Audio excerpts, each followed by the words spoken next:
尼尔加现在 WTA 双打世界排名。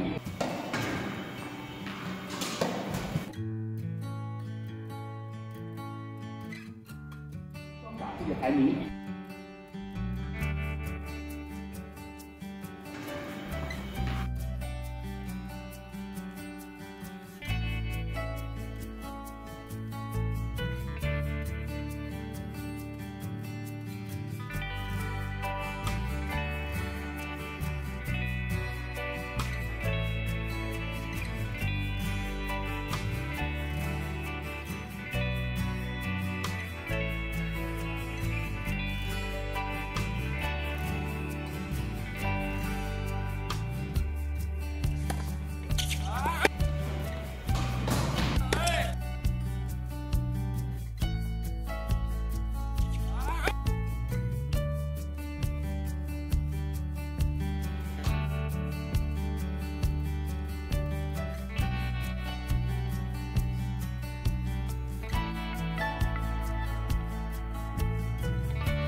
네.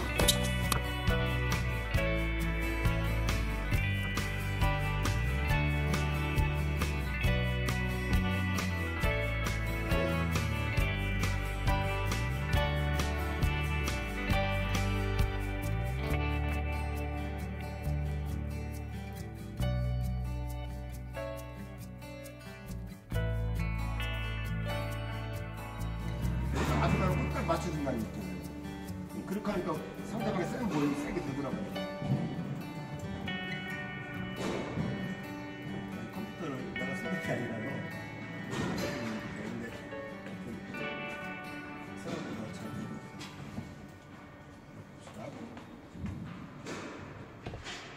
스윙이 좀 휘두르는 느낌이잖아요. 네, 약간 스윙이 너무 굉장히 그 뭐랄까 그 적극적인 스윙이에요. 그러니까. 지금 제 토스가 약해서 그렇기는 해요. 약해서 그렇긴 한데 이렇게 한번 밀어볼 수 있으면 한번 밀어보세요. 자, 지금 발리를 하고 있는 거 포관리 해보세요. 포관리. 자, 여기다 놓으면 자 밀어보세요. 이렇게 놓으면 밀어봐봐요. 나를 딱 밀어봐. 이런 힘이 생기는데 공이 테이크백을 크게 하다 보면은 여기서 맞게 돼요. 그럼 밀어보세요. 이 힘이 하나도 없어요. 그래도 이제 어깨도 다치는 원인도 되고 공이 뜬단 말이에요. 이렇게 밀려서 테이크백이 커지면.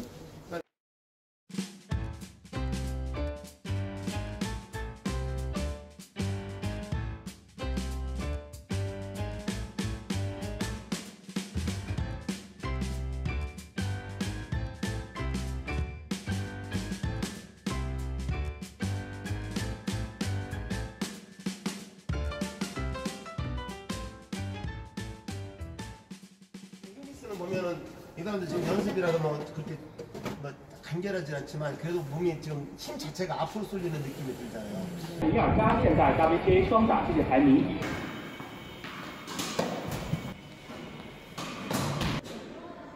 그래도 스윙 자체가 너무 커요. 습관이. 그 얘기를 많이 들어요. 그러니까 이제 마음을 뭐 폼을 교정하거나 그럴 게 아니고 마음을 어떤 블럭한다는 정도의 마음을 가져줘야 돼요. 이 선수처럼. 저 선수가 만약에 때리고 들어가려고 생각했었으면 에러했단 말이에요. 이 사람. 날아가 버렸다고. 그냥 밀렸으니까. 이 사람은 지금 오늘 이제 앞에다 놓고 맞춰주겠다고 들어간 거거든요. 지금. 그랬을 때 저런 좋은 거리가 나온단 말이죠. 한번 이렇게 천천히 한번 볼게요.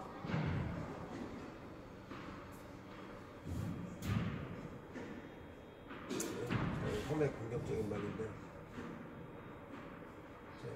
이게 이제 우선은 이 헤드가 뒤로 쳐졌잖아요 지금. 네. 그래서 뒤로 쳐졌어. 네. 이 볼이 이제 느리니까 타이밍이 맞아요. 네, 네. 느리니까 타이밍이 맞는데 이게 근데 네, 이게 만약에 조금만 빠르게 와도 네. 저렇게 처진 상태에서는 공이 그냥 하늘로 날아가죠. 그러니까 자꾸 튕겨 나간다고 해요. 백발에 세게 오는 공은. 그렇지. 근데 제가 이렇게 습관적으로 이렇게 뒤로 이렇게 젖혀서 그럼 지금 건가요? 보면 그렇잖아요. 여기서 보면 봐봐요. 헤드 완전히 처지잖아요. 네. 이렇게까지 빼잖아요. 이거는 아유 이건 엄청 큰 거지. 보이죠 이거? 이거 봐봐. 여기까지 뺐잖아요 지금. 이거 어떻게 하겠다는 거야? 이거 더 빼네. 이거 봐. 더 빼네. 그죠? 이거 어떻게 하겠다는 거야? 이거 스매싱이에요. 스매싱 이거는. 이걸 백헤드 스매싱이라고 봐야 돼. 여기하고 비해서 여기하고 봐봐요. 이 사람 지금 이렇게 위치하고. 봐봐. 여기다 놓고 있잖아요. 거의 빼는 게 없다. 심지어는 현대 테니스한테 심지어는 아까 내가 뭐라고 그랬어, 그레이스한테. 스트로크도 테이크백이 없어졌다고 얘기했잖아. 지금 그렇게 스피디한 테니스를 하는 시대라는 거예요. 그럼 발리는 이건 뭐 백스윙 없는 정도가 아니에요. 그러니까 처음부터 앞에다 놓고 시작을 해야지. 그래서 발리를 할 때는 앞에서 앞으로 간다고 생각해요. 발리도 포워드 스윙이 분명히 있어요. 있어야 돼. 그래요. 포워드 스윙이 있어야 돼. 없는 게 아니에요. 있어야 돼. 아까 내가 블록한다 했지만 포워드 스윙이 있어야 돼. 그런데 앞에서 앞으로 가는 거야. 뒤에서 앞으로 가는 게 아니에요. 옛날에는 뒤에서 앞으로 갔고 이제 약간 가까울 때는 옆에서 앞으로 갔어요. 옆에서 앞으로. 근데 현대 테니스는 앞에서 앞으로 가야 돼. 발리는 앞에서 앞으로 가는 거야. 처음부터 앞에 있어야 돼.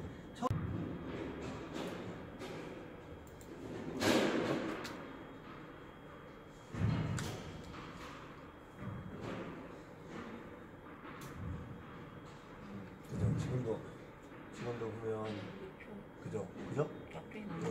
막 테이크백의 힘으로 친단 말이에요. 테이크백의 힘으로. 테이크백 빼가지고 그 힘으로 치려고 그래. 블록하는 거하고는 전혀 달라요. 그죠? 많이 휘두르는 느낌이죠. 이제 그거를 이제 그러니까 그거는 뭐 기술적인 문제라기보다는 이제 노후발리 기술적인 문제라기보다는 마인드의 문제예요. 마인드를 내가 어떻게 가져갈 건가. 블록한다는 마인드. 뭐 그렇다고 해서 소극적인 건 아니죠. 그 발리는 내가 블록한다고만 해도 기본적으로 포지션에서 먹고 들어가는 거예요. 포지션 자체가 공격적인 포지션이에요. 그러니까 맞추기만 해도 상대방은 나한테 밀리게 돼 있어요.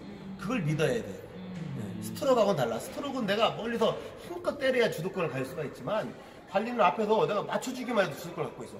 그런데 이미 포지션으로 상당히 주도권을 갖고 있는 상태이기 때문에 이제 그 스윙 자체는 작게 만들어도 분명히 내 주도권을 갖고 가는 거예요. 마인드를 소극적으로 가질 필요는 없는 거죠. 내가 뭐 수비를 해야 되겠다 이럴 필요는 없는 거예요. 그냥 맞춰주는 것 자체가 공격이라는 거지. 그래서 작게 쳐도 된다는 거예요. 그거에 대한 믿음이 크면 내가 여기 앞에 선수가 나는 주도권을 갖고 있어. 그러면 나는 그다음부터는 맞춰주기만 해도 나는 주도권을 갖고 있다. 이걸 믿으면 마음에 좀 여유가 생기지. 맞춰줘도 되니까. 근데 내가 이걸 막 갑자기 때리려 하니까 문제가 생기는 거야. 이제 노후발리에서 볼 때 이제 아까 그 손목 문제인데, 그죠?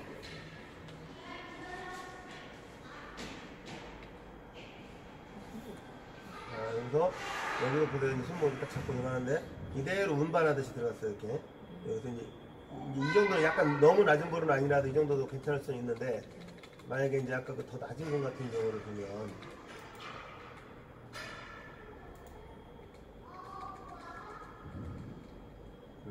이런 경우를 보면 이 공간이 라켓과 지면이 굉장히 이제 그 정말 좁아요.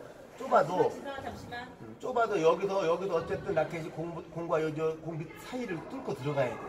손목을 써서. 그러면 얘는 부드럽게 떠올라요. 유연하게 손목을 아까 우리 얘기한 부엌칼질 하듯이 조금 더 풀어져 있다면 아래쪽 얘 헤드가 조금 더 내려가 있다면 얘 볼은 거기에 맞춰서 더 부드럽게 떠오른다는 얘기죠. 지금 굉장히 이게 딱 너무 일자가 돼 있죠. 그러니까 다시 얘기하지만 기본에 굉장히 충실한 그 스윙이에요. 어떤 코치든지 지도자든지 보면 이 스윙은 아주 잘 돼 있다고 얘기를 할 거예요. 정말 잘 돼 있는 스윙이죠. 그건 누가 뭐래도 그건 맞는 얘기죠. 그렇지만 실용적인 면에서 보면 우리가 분명히 이제 틀을 좀 깰 필요가 있어요. 그러니까 이제 단계가 우리 김대시 같은 경우는 아직 구력이 좀 짧다고 보면 그 틀을 짤 때란 말이에요. 완전한 틀을 잘 만들어야 돼. 그래서 그 틀이 깨지지 않게 만들어줘야 돼. 근데 이제 이게 어느 정도 지나서 실전을 해서 사용할 정도가 된다면 그 완전한 틀을 잊어먹지 않는 한에서 틀을 깨는 작업이 필요해요. 왜 그러냐면 공 자체가 거기에 맞춰서 오는 공이 안 온단 말이에요. 심지어는 상대방 거기다 안 맞춰주려고 더 노력을 하지. 더 어렵게 주려고 제대로 잡아서 못 치게 주려고. 그다음 나도 거기에 같이 맞춰서 나가야 된다니까. 그래요. 그러려면 내 틀이 깨져 나가야 돼. 그거 깨지고 다시 원래대로 돌아오고 깨지고 원래대로 돌아오고 기본 틀은 확고하게 갖고 있을지언정 거기에서 맞춰 나가야 돼. 그렇다면 지금 이렇게 로우 발리 같은 경우는 다소 틀이 깨지는 발리인 경우란 말이에요. 여기 손목을 좀만 더 부드럽게 해준다면 얘가 훨씬 부드럽게 떠올라요. 그런 느낌이 없고 마수 같은 느낌이 있어요. 손목을 조금만 써보면 이렇게 부드러워서 이런 느낌이 생겨요. 그리고 이제 어떻게 보면은 무릎도 이렇게 많이 안 구부려도 돼요. 안 구부려도 돼. 우리가 이제 나도 예전에 그렇게 가르치기도 했지만 왼쪽 무릎이 막 땅에 닿을 정도로 구부리거든요. 로우 발리를 하려면. 근데 이제 그렇게 하는 게 정자되긴 해요.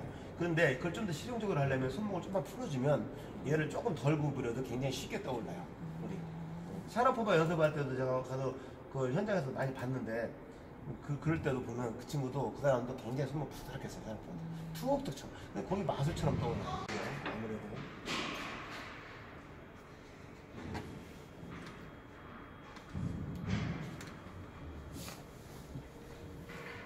공이 빠르게 많이 회전될수록 거의 테이크백 없이 앞에서 그냥 이렇게 딱 잡고만 있다는 느낌을 해야 되겠네요. 그런 부분이 그렇죠. 근데 이제 그걸 정확히 얘기를 하면 그 상대 우리 테이크백이라는 건 스트로크도 마찬가지인데 굉장히 다양합니다. 그러니까 포워드 스윙만큼은 대체로 일정해요. 근데 이 빼는 동작은 상대방 볼에 맞춰서 해야 돼요. 밀당을 해야 돼요. 밀당. 그러니까 만약에 상대방이 나한테 이제 기본적으로 5로 보낸다. 적당한 볼을 5로 보낸다. 그럼 나도 테이크백을 5로 가는 거지. 그런데 상대방이 만약에 세게 한 9로 보냈다. 엄청 빠른 볼이잖아요. 그럼 나는 1로 보내야 돼. 그 1로 보내려면 저까지 앞에서 그냥 멈추는 정도지. 상대방이 만약에 2로 보낸다. 느슨한 볼이 왔어. 그럼 나는 8로 휘둘러야지. 스윙이 커져야지. 8만큼. 그러니까 더하기 게임을 할 수 있어야 돼. 더하기 10이라는 걸 놓고 상대방이 나한테 몇으로 보냈느냐. 상대방이 한 9로 보냈어. 엄청 세게 쳤어. 그럼 나는 1로 가야 돼. 앞에 놓고 스윙 자체가 없지. 그냥 딱 멈춰야 돼. 근데 뭐 4면은 나는 6. 이렇게 더하기 게임을 자꾸 해봐야 돼. 상대방이 나한테 몇으로 보냈나. 이걸 읽을 줄 알아야 돼, 먼저. 그 공을 읽을 줄 알아야 돼. 저거는 7이야, 저거는 2야, 저거는 5야, 9야. 그거 읽을 줄 알면, 그래? 9야? 그럼 난 1이야. 이렇게 이제 만들어 나갈 수가 있겠죠. 그런 걸 가만히 옆에서 보면, 이제 내가 그걸 대응하는 볼들을 자기가 해나갈 수가 있는 거죠. 누가 알려주는 게 아니라. 그 동영상 보셨어요? 테니스는 수학에다가 안 봤어요? 되게 재밌는데요. 그래갖고 그거 동영상을 보면 자기가 말하게 만들었어요. 딱 공이 상대방이 나 뒤로 막 랠리를 하는데 딱 올 때마다 9하고 1하고 치고 막 7하고 3하고 치고 이래서 읽는 연습을 시켰어요. 상대방 공을 읽는 연습. 상대방이 나한테 어떤 공을 줬어. 근데 저게 몇이냐 이거야. 어떤 공이냐 이거야. 그런 사람들이 막 생각을 잘 안 하잖아요. 추상적으로 하잖아요. 왔으니까 막 치지. 어려운 볼이야. 막 이렇게 치는데 그게 아니야. 9. 이 정도 보면 나한테는 8이야. 막 이렇게 8. 나는 그럼 2 이렇게. 그래서 그걸 읽는 연습부터 시켰어요. 그 동영상에 보면 그게 나오죠. 1을 하고 막 나는 9로 때리고 들어가고 1이니까 나는 세게 때려야 되고 막 1을 하고서 팡 때리고 9하고 수비하고 이런 식으로. 그 읽는 연습부터 하는 거죠. 그거 한번 동영상 보세요. 나는 개인적으로 문제만 없다면 뭐 기술적인 여러 문제나 이런 것들은 제가 자유로운 쓸 거고 네, 나쁜 예로 쓰시면 나쁜 문제로 쓸 거죠. 이런 딱 모자이크 처리하고 이런 그런데 내가 그런 기술은 아직 없어요. 그리고 그냥 올리는 거랑 그리고 본인들 것도 두고두고 볼 수 있으니까 내가 상황 날 때마다 한 번씩 보면은 또 이제 레슨하라고 해요.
그렇게 합니다. 자, 팔 밑에 떨어지게. 노발리. 좋았어. 오케이. 오케이, 나이스. 오케이.